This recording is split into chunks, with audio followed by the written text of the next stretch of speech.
número 6. Quando todos estiverem prontos, pode dizer amém. Amém. Depois do livro de Josué.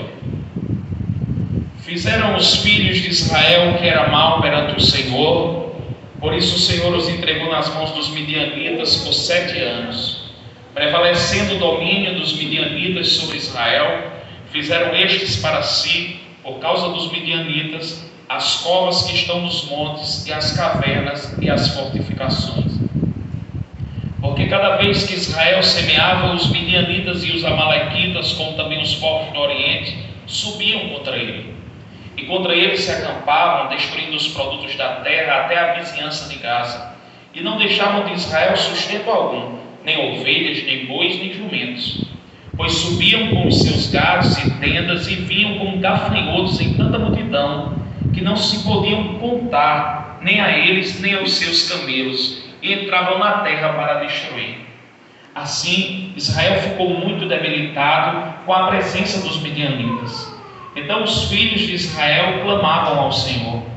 Tendo os filhos de Israel clamado ao Senhor por causa dos midianitas, o Senhor lhes enviou um profeta que lhes disse: assim diz o Senhor, Deus de Israel: eu é o que vos fiz subir do Egito, e vos tirei da casa da servidão, e vos livrei da mão dos egípcios e da mão de todos quantos os oprimiam, e os expulsei de diante de vós e vos dei a sua terra. E disse: eu sou o Senhor, vosso Deus. Não temais os deuses dos amorreus, em cuja terra habitais, contudo não destes ouvidos à minha voz. Então veio o anjo do Senhor e assentou-se debaixo do carvalho que está em Ofrá, que pertencia a Joás, a Biezrita. E Gideão, seu filho, estava malhando trigo no lagar, para o pôr à salva dos midianitas. Então o anjo do Senhor lhes apareceu e lhe disse: o Senhor é contigo, homem valente? Respondeu-lhe Gideão: ai, Senhor meu, se o Senhor é conosco, por que nos sobreveio tudo isto? E que é feito de todas as tuas maravilhas que nossos pais nos contaram, dizendo: não nos fez o Senhor subir do Egito. Porém, agora o Senhor nos desamparou e nos entregou nas mãos dos midianitas. Então se virou o Senhor para ele e disse: vai nessa tua força e livra Israel da mão dos midianitas. Porventura não te enviei eu? E ele lhe disse: ai, Senhor meu, com que livrarei Israel? Eis que a minha família é a mais pobre em Manassés, e eu o menor na casa de meu pai. Tornou-lhe o Senhor: já que eu estou contigo, ferirás os midianitas como se fosse um só homem. Ele respondeu: se agora achei mercê diante dos teus olhos, dá-me um sinal de que és tu, Senhor, que me falas. Rogo-te que daqui não te apartes até que eu volte e traga a minha oferta, e a deponha perante ti. Respondeu ele: esperarei até que voltes. Entrou Gideão e preparou um cabrito e bolos asmas de 1 efa de farinha. A carne pôs no cesto e o caldo numa panela, e trouxe-lhe até debaixo do carvalho e lhe apresentou. Porém o anjo de Deus lhe disse: toma a carne e os bolos asmos, põe-os sobre esta penha e derrama-lhe por cima o caldo. E assim o fez.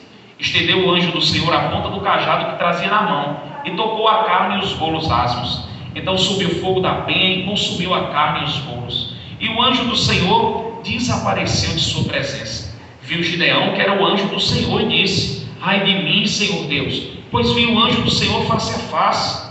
Porém o Senhor lhe disse: Pai seja contigo, não temas, não morrerás. Então Gideão edificou ali um altar ao Senhor e lhe chamou de O Senhor é Paz. Ainda até o dia de hoje está o altar em Ofrá, que pertence aos Abiezritas. Amém? Podem sentar em nome de Jesus. Irmãos, a palavra de Deus no livro de Juízes nos apresenta uma grande realidade do Israel de Deus, do povo escolhido por Deus lá no Antigo Testamento. A primeira observação que nos é feita é que nesse livro de Juízes, o povo de Israel, eles tinham uma certa dificuldade em permanecer no Senhor. O povo de Israel era um povo inconstante, mas quando eles estavam em desobediência a Deus, que o povo socorro ao Senhor. Esse povo pedia ajuda a Deus. E Deus sempre levantou um juiz para acudir o seu povo. Mas a partir da morte desse juiz, ou de um determinado juiz, Israel ele voltava a prevaricar contra Deus. Israel voltava a pecar contra Deus. E isso foi assim por diversos juízes. A análise que eu vou fazer com vocês nessa noite é apenas até o capítulo 9. O povo pecava contra Deus, Deus levantava um juiz. O povo começava a obedecer a Deus.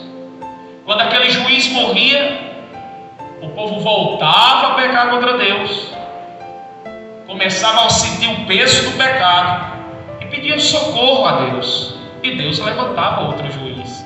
E assim sucessivamente. Deus levantou Otiniel, filho de Kenaz, o irmão de Caleb. Deus levantou Eude, filho de Gera, o benjamita. Deus levantou Débora, mulher de Lapidote. E também Deus levantou Gideão e tantos outros juízes para poder salvar o seu povo. Mas mesmo assim, quando passava a geração daquele juiz, o povo de Israel voltava a pecar contra o Senhor. E o Espírito Santo nos desperta nessa noite para uma primeira verdade. E essa verdade ela vem incorporada de duas perguntas. A primeira pergunta é por quê? E a segunda é por quem você e eu estamos servindo a Deus. Você já parou para pensar sobre o porquê que você serve a Deus? Porque tem muita gente, irmãos, que serve a Deus por causa que o pai é crente. Tem muita gente que serve a Deus porque a família é crente, porque a mãe é crente, porque o esposo é crente, porque a esposa é crente. Mas depois que essas pessoas passarem aqui na terra, falecerem, morrerem, você vai continuar servindo a Deus? Porque o povo de Israel, eles começaram a pecar contra Deus. E um momento que foi necessário eles pedirem socorro ao Senhor. E o Senhor lhe dava socorro, levantava um juiz para lutar contra os inimigos do seu povo. Mas quando aquele juiz morria, a fé do povo também morria junto com aquele juiz. Aonde está a nossa fé? Por que nós servimos ao Senhor? Será que mesmo que toda essa geração passe, nós iremos continuar de pé servindo a Deus? Eu não posso responder por você, porque só quem conhece o seu coração é Deus. A Bíblia diz que Deus ele sonda o nosso coração. Mas o povo de Israel se corrigia, daqui a pouco pecava, se corrigia, daqui a pouco pecava.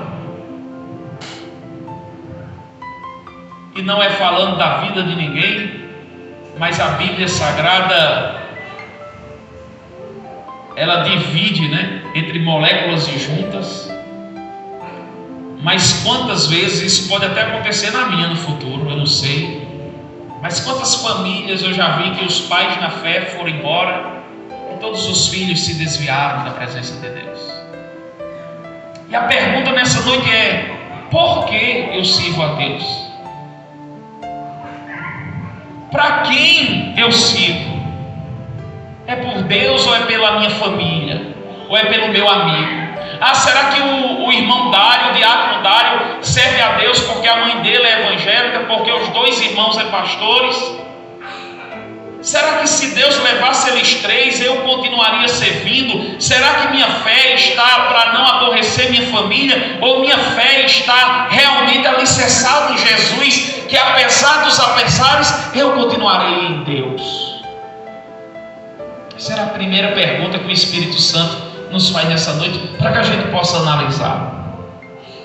Os midianitas, irmãos, eles estavam arrasando Israel. Israel começou a pecar contra Deus. Se você for olhar a geografia bíblica, você vai ver que todo o povo vizinho a Israel era um povo que era contra o Deus de Israel. Era um povo idólatra, era um povo politeísta, era um povo que adorava vários deuses, adorava a Baal, adorava a Balaim, adorava vários outros tipos de deuses. Só Israel conhecia o Deus que fez os céus e a terra.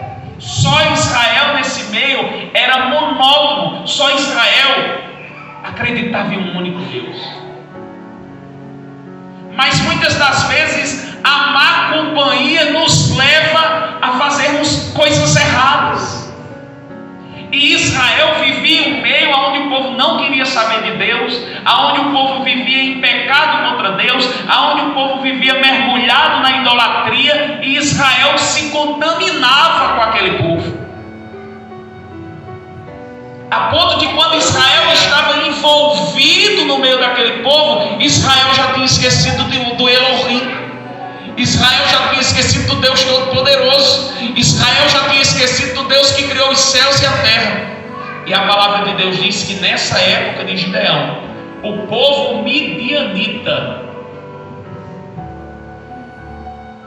arraçoava em Israel. Tudo que era plantado em Israel era devorado pelo povo midianita. A plantação era afetada, a criação era afetada, a economia do povo de Israel era afetada. O povo não tinha paz. Tudo que se plantava na terra de Israel, os midianitas vinham, tomavam, acabavam. Tudo que se criava, se era uma cabra, uma ovelha, um gado, eles tomavam, eles arrasavam. O povo de Israel estava em perturbação. O povo de Israel estava em conflito, conforme nos diz o versículo 4, 5 e 6. E contra ele se acampavam, destruindo os produtos da terra, a agricultura, e não deixava Israel sustento algum, nem ovelha, nem boi, nem jumento. Criação, economia sendo afetada. Mas em primeiro lugar devemos nos perguntar, depois dessa realidade, por que essa situação estava ocorrendo com o povo de Israel? E a resposta ela é encontrada lá no versículo 1. Leia comigo. Fizeram os filhos de Israel o que era mal perante o Senhor.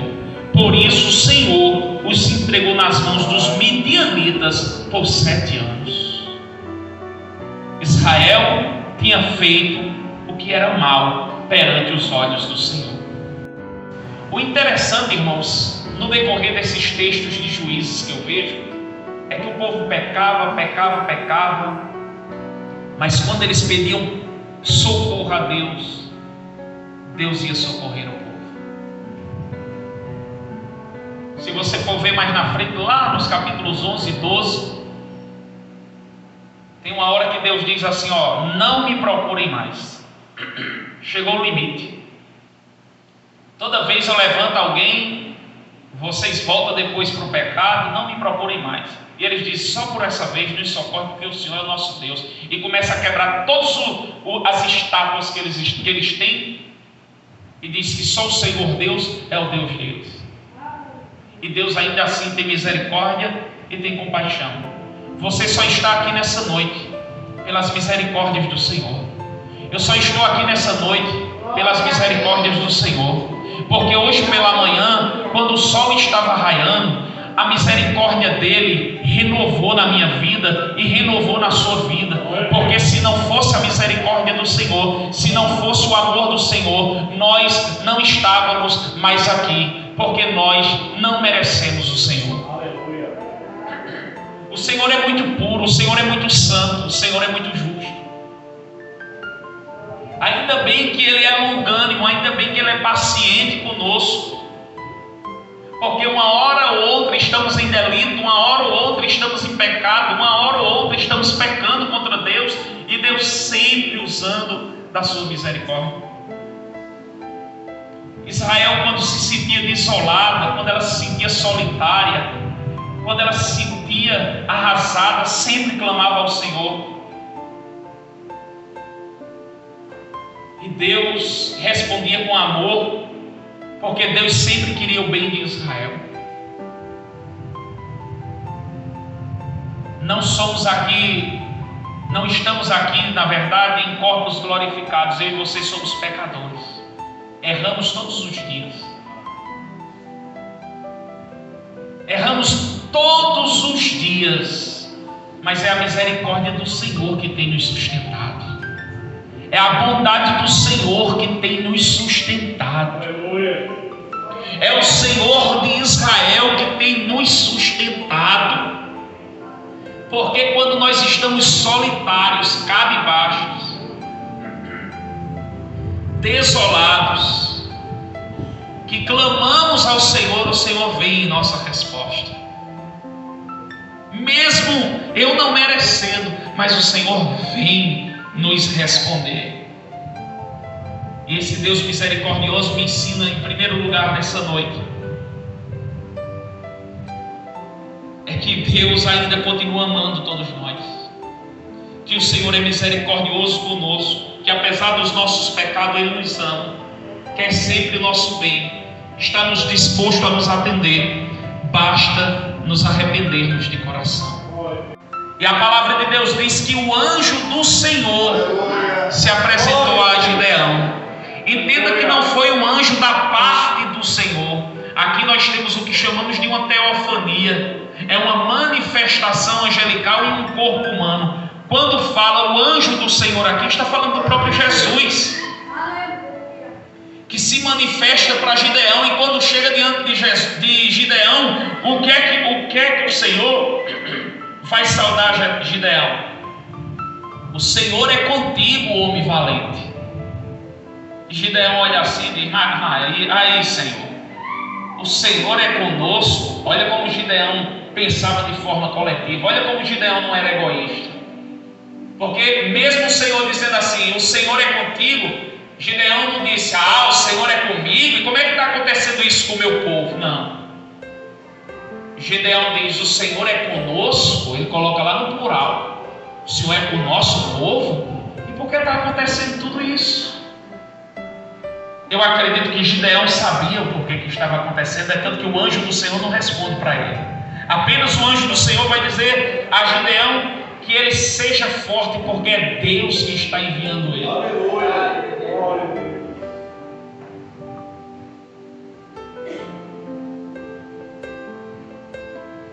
E o interessante é que Gideão, quando está conversando com o anjo do Senhor, ele diz assim, lá no versículo 15: ai, Senhor meu, com que livrarei Israel? Eis que a minha família é a mais pobre em Manassés, e eu, o menor, na casa do meu pai. Sabe o que é que eu aprendo com isso nessa noite? É que o Senhor não chama pelo status social. O Senhor, quando levantou levantou Gideão para livrar Israel dos midianitas, foi o Senhor que o chamou e não o homem. E quando Deus chama o homem, ele se responsabiliza por esse homem. Gideão, ele viu a sua condição financeira, e Gideão disse que era pobre demais. Mas Deus não se importa com a classe social. O que importava é que tinha um chamado. O que importava na vida dele é que ele tinha um chamado da parte do Senhor. Não foi a capacidade de Gideão, mas foi o Senhor que resolveu chamar Gideão. Mesmo você se sentindo fraco, inútil, você é importante. Quem te chamou foi o Senhor. Ele não depende da tua condição social. Ele não depende do teu conhecimento. Ele não depende do que dizem aqui em Serra Redonda sobre o que você é. Porque se Ele te chamou, Ele é o responsável por essa chamada. Você não precisa se importar com isso, porque aquele que o Senhor chamou, Ele mesmo capacita. Talvez alguém que seja da família mais pobre desta cidade diga assim: esse negócio de crente não dá para mim. Mas se o Senhor chamar, é o Senhor que capacita, é o Senhor que abençoa, é o Senhor que faz crescer. Posso ouvir um glória a Deus?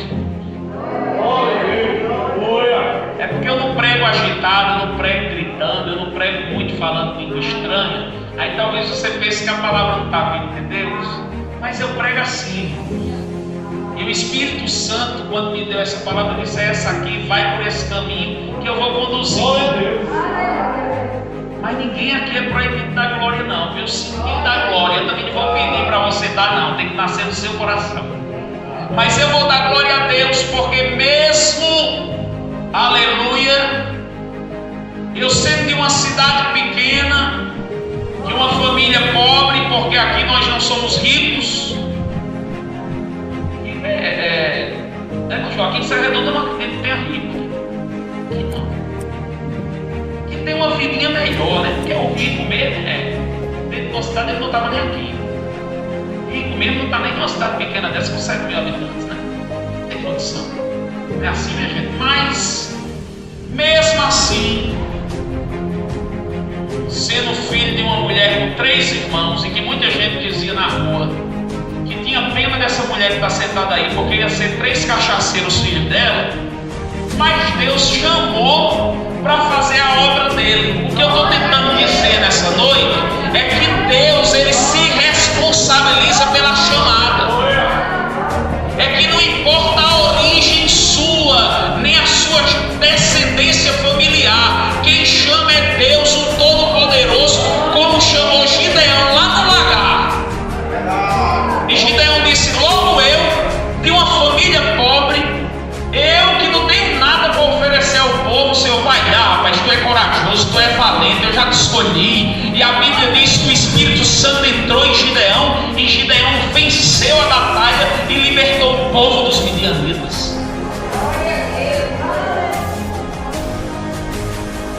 Para encerrar nessa noite, Gideão é um arquetipo de Jesus Cristo. O que é um arquetipo? Ele é um modelo de Jesus Cristo. Porque nós éramos e somos muitas vezes como Israel. Somos desobedientes. Muitas vezes estamos presos nos nossos pecados, estamos presos nos nossos delitos. Pagamos muitas vezes um preço por conta da nossa desobediência, mas sabemos que existe um Deus e que se clamarmos a Ele, Ele nos ouvirá. Ele nos provou que nos ama.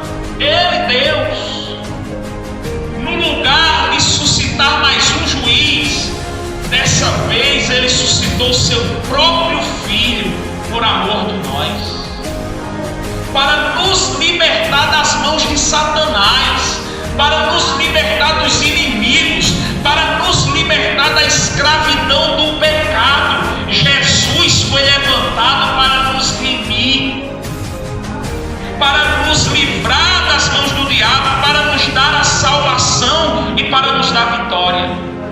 Assim como Deus fez com Israel no Antigo Testamento, levantando Gideão, no Novo Testamento Ele levanta Cristo para nos salvar. Mas Deus nunca deixa o seu povo, independente de ser Israel ou independente de ser igreja, sozinho, solitário, abandonado. Deus é conosco.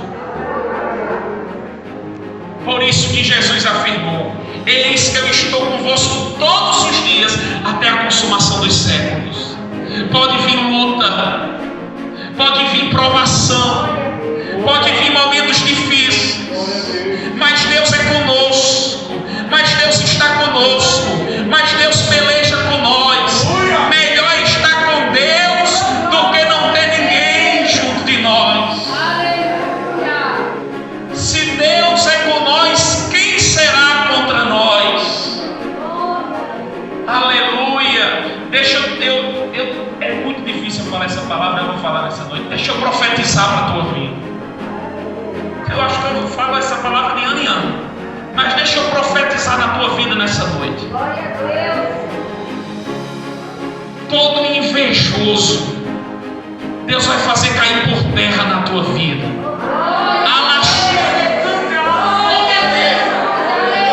Maior é o que está em nós do que o que está no mundo. Você é filho de Deus, você foi comprado por Jesus, você é co-herdeiro dos céus e Deus é quem nos guarda.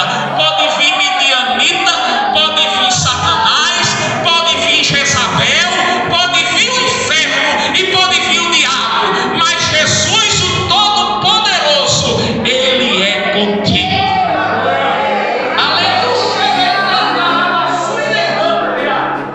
Vá para casa nessa fé. Talvez aos olhos das pessoas de Serra Redonda, eu e você não sejamos nada, humilhados, como disse o pastor Davi na doutrina de ontem, estercos, mas Deus é conosco. Pode fazer, irmãos, embaraço, armadilha, macumba, feitiçaria, você está debaixo do sangue de Jesus.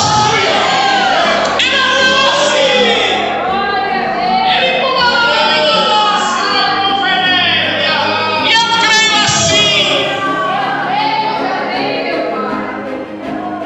Eu quero bem dos meus inimigos. Eu quero que meus inimigos se convertam a Jesus.